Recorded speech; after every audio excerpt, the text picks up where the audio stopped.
যখন স্পিকার সাহেব বিল উত্থাপন করছে, মদের পক্ষে কে, মদের পক্ষে কে, মদের পক্ষে কে হাত তুলছেন, হাজিচ্ছে হাজিচ্ছে হাজিচ্ছে।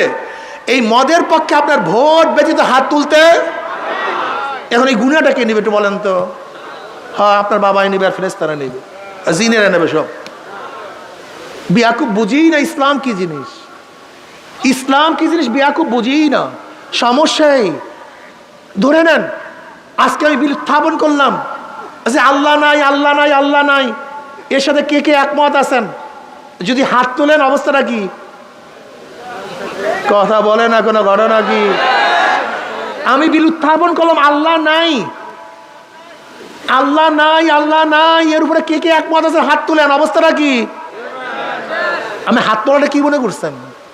এটা কি আর কি মনে করছেন নাকি? হাত তোলাটাকে এটা ফাইজলামি মনে করছেন নাকি? হ্যাঁ,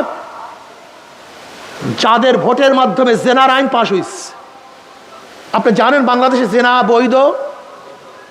একটা যুবক যুবতী সম্মতি হয়ে যদি অপকর্মের মধ্যে লিপ্ত হয় আর হাইকোর্টে কেস দায়ের করেন, হাইকোর্ট সুপ্রিম কোর্টের চিফ জাস্টিসের বাবার কোনো ক্ষমতা নাই তার বিচার করা। এই জেনার বিচার বাংলাদেশে হবে না, যেহেতু জায়েজ বৈধ। আর এই বৈধ করছে কাদের ভোটে? আসতে কয় ঘরে নাকি? কয় রাকাত নামাজ পড়বেন? কত সেজদা দেবেন আল্লাহকে? আরে কি আজীব! তুমি সমর্থন, আরে ভাই ভোট লাগে না, 100 বছর পর দেবেন সেটা ভিন্ন কথা। দেন নাই 91-তে, 96-তে দেন নাই, 81-তে দেন নাই, কাদেরকে দিছেন? আবারও তো দিবেন। ইবারাত কা যা হয় তামাশা নেই।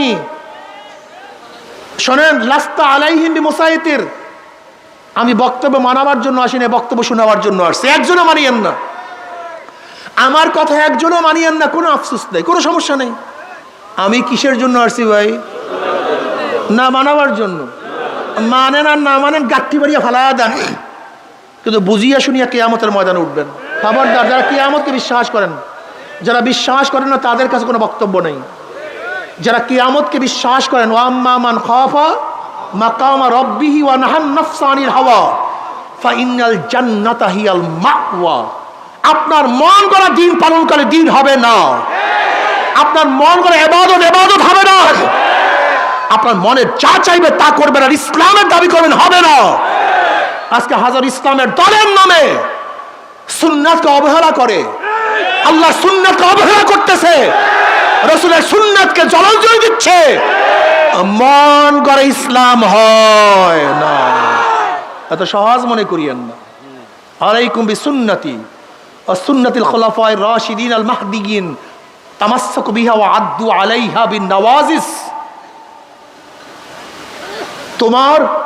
তোমাদের উপরে আমার সুন্নাত, আমার খুলাফায়ে রাশিদিনের সুন্নাত, তামাসসাকু বিহা, চঙ্গল মারিয়া ধরো। চঙ্গল কাকে বলা হয়? যেরকম বাঁশ পাখি কোনো শিকারীকে যখন ধরে নখগুলি সোজা ঢুকিয়ে দেয় তার গোশের মধ্যে, এরপর বাঁকা করে। এখন অবস্থাটা কি? হাজার চেষ্টা করলে গোশত ছিঁড়িয়া যাবে, কিন্তু শিকারী ছুটবে না। এইভাবে ধরো। ও আদ্দু আলাইহা বিন নওয়াজিস, মারির দাঁত দিয়ে। কোন দাঁত দিয়ে? সামনের দাঁত না, সামনের দাঁত দিয়ে ধরলে, টান দিলে ছুটে যাবে, ছিঁড়ে যাবে, ভেঙ্গে যাবে। মারির দাঁত, হাজারো ঝড় আসবে, হাজারো বিপদ আসবে, হাজারো দল মন্তব্য করবে, হাজারো দার্শনিক দর্শন দিবে, হাজারো ক্ষমতাওয়ালারা টাকা দিবে, পয়সা দিবে, চাকরি দিবে। খবরদার সুন্নাত ছাড়বো না। সুন্নাতকে মারির দাঁত দিয়ে আঁকড়িয়ে ধরো। গোটা দুনিয়ায় কেউ সুন্নাত না মানলে আমি একা সুন্নাত মানবো। গোটা দুনিয়া আমার নবীর অনুসরণ কেউ না করলে আমি একা নবীর অনুসরণ করবো। কেউ আমার নবীর সুন্নাতকে অবহেলা করলে আমার জীবন দিয়ে আমি নবীর সুন্নাতকে আঁকড়িয়ে ধরবো। ये बारात का जा है तमाशा नहीं। খবরদার, মনে রাখবা ক্ষমতা আসল না, আসল হলো ইবাদত, আল্লাহর রেজামন্দি। যদি ক্ষমতায় মাকসাদ হয়, তাই ফেরাউনও তো ক্ষমতায় ছিল, লাভটা কি হয়েছে? যদি ক্ষমতায় আসল হয়, নমরুদও ক্ষমতায় ছিল, ফায়দাটা কি হয়েছে? যদি ক্ষমতায় আসল হয় তা আবু জাহেলও তো ক্ষমতায় ছিল, লাভটা কি? একজন মুসলমানের মূল উদ্দেশ্য কিন্তু ক্ষমতা নয়, একজন মুসলমানের মূল উদ্দেশ্য ইবাদত। জোরে বলেন কি? আল্লাহর রেজা, আল্লাহ সন্তুষ্টি। মনে রাখতে হবে, ইসলামী আন্দোলন চরমনের সাথে যারা সম্পৃক্ত, খবরদের ইমানকে মজবুত করেন। ক্ষমতা মূল না, মূল হলো আল্লাহ পাকের রজামন্দি, আল্লাহ পাকের সন্তুষ্টি। নবী নূহ আলাইহিস সালাতু ওয়াস সালাম 950 বছর পর্যন্ত দাওয়াত দিয়ে কোন রওয়ায়াতের মধ্যে আসছে মাত্র 40 জন, কোন রওয়ায়াতের মধ্যে আসছে মাত্র 70 জন, কোন রওয়ায়াতের মধ্যে আসছে মাত্র 80 জন লোক হেদায়েত করতে পারছে। মাত্র কত বছরে? নবুয়তের কোনো কমতি হয়েছে? নোকসান হয়েছে? ফজিলাত কমছে? না, ফজিলাত কমে নেই। কামিয়াবি আধিক্যের মধ্যে নয়, কামিয়াবি ক্ষমতার মধ্যে নয়, কামিয়াবি কার মধ্যে? আল্লাহর রেজার মধ্যে, আল্লাহ সন্তুষ্টির মধ্যে। মুমিনের হার বলতে কিচ্ছু নেই, মুমিনের হার বলতে কিচ্ছু নেই। আমরা মরলে শহীদ, বাঁচলে মরলে বাঁচলে আমাদের কোনো ঠগার কোনো সাবজেক্টই নেই, হারার কোনো সাবজেক্টই নেই। আমরা এখানে আসছি যতক্ষণ থাকবো সোয়াব আর সোয়াব, ন্যাক আর ন্যাক। কাজে আমাদের হারার সাবজেক্ট কোথায়? দুনিয়ার ক্ষমতা কি আমাদের মূল লক্ষ্য উদ্দেশ্য? আমাদের মূল লক্ষ্য উদ্দেশ্য কি? জোরে বলেন মাশাআল্লাহ। নবীকে নেতা মানো, নবীকে আমার নেতা তোমার নেতা। জোরে বলে আমার নেতা তোমার নেতা, আমার নেতা তোমার নেতা। আমরা সবাই নবীর সেনা। জোরে বলো আমরা সবাই নবীর সেনা। দুই হাত তুলিয়া বলেন, সবাই দুই হাত তুলিয়া বলেন আমরা সবাই নবীর সেনা, আমরা সবাই রসুল সেনা। আমার নেতা তোমার নেতা। নারায়ে তাকবীর, নারায়ে তাকবীর, নারায়ে তাকবীর। আমরা সবাই নবীর সেনা। কোরআন সুন্নাহর আলো ঘরে ঘরে জ্বালো, কোরআন সুন্নাহর আলো। নারায়ে তাকবীর, নারায়ে তাকবীর। আমরা সবাই নবীর সেনা, ভয় করি না বুলেট বোমা। আলহামদুলিল্লাহ।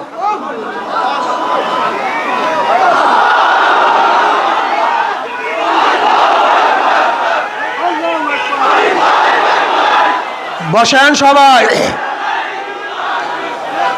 দেখেন, আমরা দুনিয়াতে কিছু না পাইলেও সবসময় আখিরাতের চিন্তা করি। ওমর রাদিয়াল্লাহু তাআলা আনহু, বুখারীর মধ্যে রওয়ায়াত আছে, বসে বসে খেজুর খায়। নবী আলাইহিস সালাতু ওয়া সালাম ওই জান্নাতের দিকে, যার প্রশস্ততা আসমান এবং জমিনের ফাঁকা পরিমাণ। ওমর রাদিয়াল্লাহু বললেন বাহ বাহ। নবী বলেন বাহ বাহ বললা কেন? কোন ওই জান্নাতের মালিক হতে চাই, ওই জান্নাতের মালিক হতে চাই। নবী আলাইহিস সালাতু ওয়া সালাম বলেন হ্যাঁ। ওমর রাদিয়াল্লাহু খাজুরকে ফেলে দিলেন, বলে খাজুর খাওয়া পর্যন্ত সময় আমি দিতে পারবো না। ঝাঁপায়া পড়ছেন, যুদ্ধের ময়দানে শহীদ হয়ে গেছেন। দুনিয়াতে টাকা পাইছিলেন, পদ পাইছিলেন, তা ঝাঁপায়া পড়ছেন কিসের আশায়? কথা বলে না কেন? বাস আমরা চাই জান্নাত। এক সাহেব বলছে ইয়া নবী আল্লাহ, আমি ঈমান আনলে কি হবে? বলে জান্নাত পাবা। বলে আমাকে তওবা করান, বয়াত করান। মুসলমানের খেলা কি? জোরে বলেন জান্নাত। আমরা জান্নাত চাই, আল্লাহর রেজা চাই, আল্লাহর সন্তুষ্টি চাই, নবীর সাথে কিয়ামতের ময়দানে জান্নাতে যেতে চাই। রাজি আছো তো? আল্লাহ কবুল করিয়া নেও না সবাইকে। যদি জান্নাতে যেতেই চাও, নবীকে মোহাব্বত করতে হবে। মান আহাব্বা সুন্নতি ফাকাদ আহাব্বানি ওয়া মান আহাব্বানি কানা মাই ফিল জান্নাহ। নবীর মোহাব্বত সাহাবাদের মধ্যে কত সুন্দর ছিল, কত মারাত্মক তাদের মোহাব্বত ছিল নবীর। হযরত আফরার দুই সন্তান মুআজ রাদিয়াল্লাহু আনহুমাকে তার মা দুইজনকে নিয়ে আসছেন, বলছে ইয়া নবী আল্লাহ, ইয়া রাসূলুল্লাহ, মক্কার মধ্যে আবু জাহেল আপনাকে অনেক কষ্ট দিছে, আমার সন্তানদেরকে নিয়ে যান মক্কার মধ্যে, যারা কষ্ট হচ্ছে তাদের বিরুদ্ধে যুদ্ধ করার জন্য। নবী আলাইহিস সালাতু ওয়াস সালাম বলে, তো ছোট বাচ্চা, এরা তো যুদ্ধ করতে পারবে না। নবী আলাইহিস সালাতু ওয়াস সালাম প্রশ্নের জবাবে আফরা বলতে আছে, ইয়া নবী আল্লাহ, ইয়া রাসূলুল্লাহ, আমি জানি আমার সন্তান যুদ্ধ করতে পারবে না, কিন্তু যখন আপনার উপর আঘাত আসবে আমার সন্তানকে ঢাল হিসেবে ব্যবহার করবেন। এ আমার মা বোনেরা, ও আমার মা ও বোনেরা, এই আফরা রাদিয়াল্লাহু আনহা কিয়ামতের ময়দানে উঠবে, তুমি আমিও কিয়ামতের ময়দানে উঠব।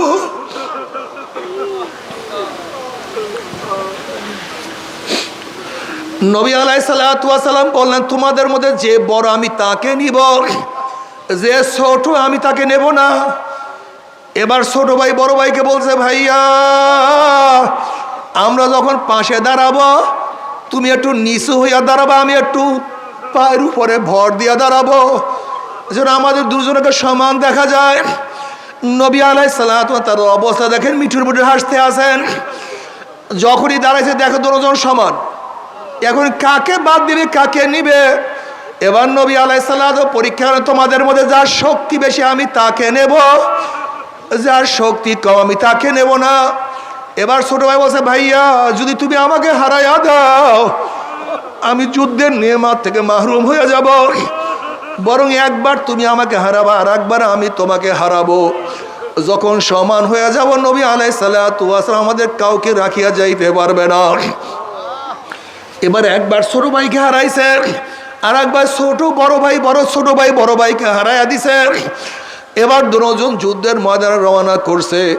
আব্দুর রহমান আউফ রাদিয়াল্লাহু ফরমান, আমি দেখি আমার দুই পাশে দুইটা ছোট বাচ্চা, আমি ভাবতেছিলাম দুইটা ছোট বাচ্চা না হইয়া যদি বড় যোদ্ধা হইতো আমার জন্য কতই উপকার হইতো, কতই না ফায়দা হইতো।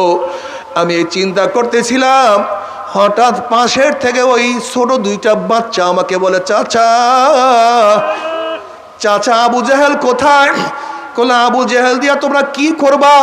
তখন বাচ্চা দুইটা বলতে আছে, আবু জেহেল আমার নবী আলাইহিস সালাতু ওয়াস সালামকে মক্কায় বহুত কষ্ট দিছে, আমার নবী সেজদার মধ্যে পড়ছে, তার মাথার উপরে উঠে পচা নারী বুড়ি চাপাইয়া দিছে, আমার নবীকে শিয়াবে আবু তালেবের মধ্যে 3 বছর অবরুদ্ধ অবস্থায় রাখছে, আমার নবীকে দেশ ছাড়িয়া হিজরত করতে বাধ্য করছে, আমার নবীকে এত কষ্ট দিয়ে সেই প্রতিশোধ নেওয়ার জন্য আমরা মক্কায় ময়দানে চলে আসছি।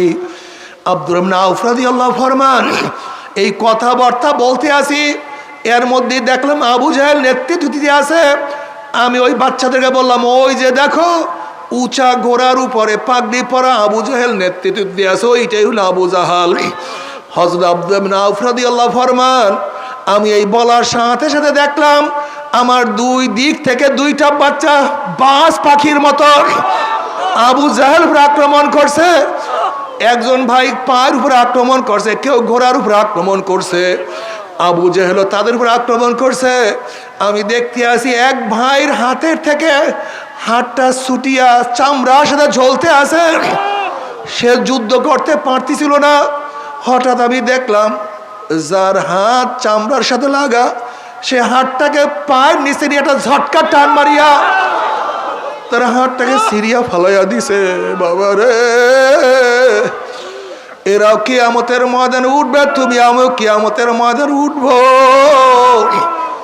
কি নিয়া কিয়ামতের ময়দানে উঠবো? খবরদার হিসাব নিকাশ না মিলাইয়া কেউ মাওলার কবরে যাইও না। আমার যুবক বাবার, আমার মুরব্বী বাবার, আমার পর্দার মা বোনেরা, কি নিয়ে রওনা করছো? কোথায় রওনা করছো? কি নিয়ে রওনা করছো? হাসিবু কবলাম তুহাসাবু, তোমার কাছে হিসাব নেওয়ার আগে তুমি তোমাকে হিসাব নাও। তোমার নামাজের অবস্থা কি? তোমার রোজার অবস্থা কি?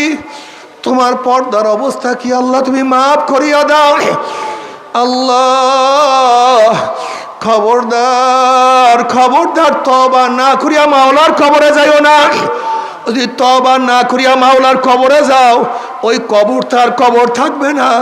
কোন কোন নাফরমানের কবরের দুই পাশের মাটি এত জোরে চাপ মারবে, চাপের চড়ে এক পাজরে হাঁটি আর এক পাজরে লাগাইয়া ফলে আল্লাহ মাফ করিয়া দাও। আর যদি মাওলাকে রাজি খুশি করিয়া কবরে যাইতে পারো, কবরটা জান্নাতের বাগিচা হয়ে যাবে। কিয়ামতের ময়দানে উঠবে আল্লাহ পাক রব্বুল আলামিন তোমার চেহারাকে আলোকিত করিয়া ফেলাইবেন। আমল নামার ডাইন হাতে পড়িয়া যাবে, নেকের পাল্লা ওজন হইয়া যাবে, গুনার পাল্লা হালকা হইয়া যাবে। আল্লাহ তুমি আমাদের সবাইকে মাফ করিয়া দাও। তবে মোমেন মুসলমান বলতে সবাই মনে চায় গুনার থেকে ফিরিয়া নেক আমল করিয়া মাওলার জান্নাতে তো সবাইরই যাইতে মনে চায়। গুনাহ নিয়া মাওলার জাহান্নামে কাউরি কিন্তু যাইতে মনে চায় না। কিন্তু কেনই বা আমরা নেক আমল করতে পারি না, কেনই বা গুনার কাম ছাড়তে পারি না? এর মূল কারণ হলো আপনার এবং আমার পিছনে নফস এবং শয়তান লাগিয়া রয়েছে। এই নফস এবং শয়তান থেকে বাঁচার জন্য যে কোনো একজন হক্কানি আল্লাহর ওলির হাতে হাত দিতে হবে রে বাবা। খবরদার, বর্তমান জমানায় পীর মুরিদের নামে ভেজাল, ব্যবসা, দলাদলি, হিংসা, হাসাদে পরিণত হয়ে গেছে। সমস্ত আল্লাহর ওলির একমত যে এই পীরের 5 জন মুরিদের মধ্যে কম পক্ষে 3 জনকে দেখবা আলহামদুলিল্লাহ সুন্নাত মুআফাক আমল আখলাক মজবুত হইয়া যাইতে আছে, গুনার কাম ছাড়তে আছে, নেকের আমল ধরতে আছে, কলম নরম হইয়া চোখে পানি আসতে আছে। এরকম একজন হক্কানি আল্লাহর ওলির সাথে হাতে হাত দিয়া তার কথা অনুযায়ী মাওলার কবরে যাইও। আল্লাহুম্মা আমিন। রব্বানা যালামনা আনফুসানা ওয়া ইল্লাম তাগফির লানা ওয়া তারহামনা লানাকুনান্না মিনাল খাসিরিন। আল্লাহ, আমরা কতিপয় গুনাহগার বান্দা গুনার বোঝা মাথায় দিয়া তোমার শাহী দরবারে হাত তুললাম রে মাওলা। দয়া করে মায়া করে আপনি আমাদের জিন্দগির সমস্ত গুনাহ কথা মাফ করে দেন। আল্লাহ মাফ করবেনি না, ক্ষমা করবি না, তাহলে আপনার বন্দার এখানে কেন আসছে? আল্লাহ কি পাওয়ার জন্য আসছে, কি চাওয়ার জন্য আসছে? আল্লাহ, আমরা দুনিয়া পাওয়ার জন্য আসি নাই, দুনিয়া চাওয়ার জন্য আসি নাই, দুনিয়ার বিপদে পড়িয়া কেউ আসি নাই। কেউ নামাজ কাজা করিয়া ফেলাইছি, কেউ রোজা সারিয়া দিছি, কেউ বেপরদা অপকর্মের মধ্যে লিপ্ত হয়ে গেছি, কেউ হারাম কবিরা গুনাহ করিয়া ফেলাইছি। ইয়া আল্লাহ, আমরা জাহান্নামের কাজ করিয়া ফেলাইছি। আল্লাহ, জাহান্নামের খাতার থেকে আমাদের নামটা কাটিয়া দাও। আল্লাহ, জাহান্নামের খাতার থেকে আমাদের নামটা কাটিয়া দাও। আল্লাহ, জান্নাতুল ফেরদাউসের মধ্যে আমাদের নামটা উঠায়া নাও। আল্লাহ, আমার যুবক বাবাদেরকে কবুল করিয়া নাও। আল্লাহ, আমার মুরব্বী বাবাদেরকে কবুল করিয়া নাও। আল্লাহ, আমার মা বন্ধুকে কবুল করিয়া নাও। আমাদের হাওলা আওলাদ খাস গোলাম বান্দিকে কবুল করে নাও। রব্বানা হাব লানা মিন আজওয়াজিনা ওয়া যুররিয়াতিনা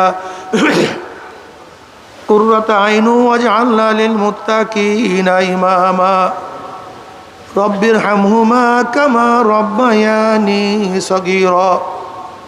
ওয়া সাল্লাল্লাহু তাআলা আলা খায়রি খালকিহি মুহাম্মাদ ওয়া আলিহি ওয়া আসহাবিহি ওয়া আজওয়াজিহি ওয়া আতবাইহি আজমাইন। আরহামনা মাআহুম বিরহমাতিকা ইয়া আরহামার রাহিমিন।